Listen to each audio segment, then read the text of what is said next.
So Christmas and other winter holidays are coming up, and once again I have to comment on a completely retarded issue that is almost being brought up by people out of habit more than anything else.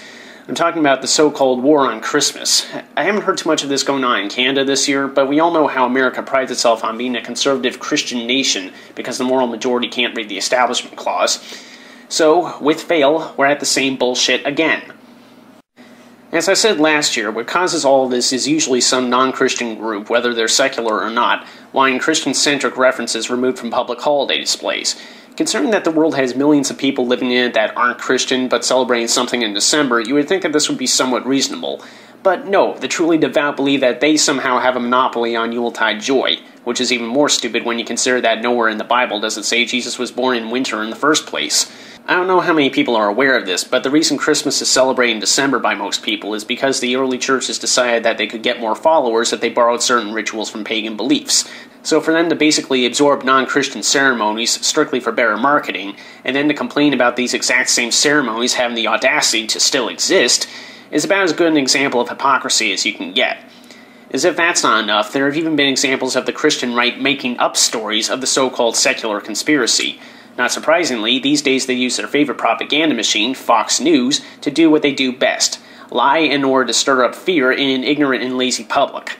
For example, a few years ago, Bill O'Reilly and other conservatives circulated a news piece about a school in Wisconsin whose Christmas concert had a version of Silent Night that removed all references to God or Jesus. Not surprisingly, this inflamed people so much that fundamentalist interest groups, such as the ironically named Liberty Council, threatened to sue the school. There's just one tiny problem. Not only did the school have nothing to do with the words being changed, but the song was from a play called The Little Tree's Christmas Gift. In fact, the new song is lamenting a decayed Christmas tree. And people still believe this for some reason.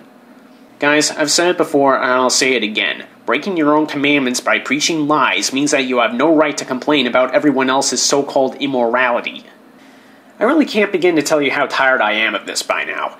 Every time that a conservative Christian thumps that they are the most moral people in the world, usually they do so by saying that anyone who doesn't carry a Bible prop at all times isn't even human. And I'm not even exaggerating either. Not too long ago, a commentator and blogger named Michelle Balkin said on Fox News that atheists should be treated like trolls. And I'm sick of the so-called faithful running around like chickens with their heads cut off just because there are people in North America that don't believe in their God. The other faiths aren't going to hurt you people. Those believers just want you assholes to stop dragging them through the mud just because you're too cowardly to talk to them without a mob. And frankly, it's disgusting that these people would use a holiday celebrating the birth of a peaceful savior as an excuse to pompously be at the little guy. I thought Jesus taught, among other things, keeping faith and treating people the way you want to be treated. Look, as long as people celebrate Christmas in some way, it's not going anywhere. Chill out.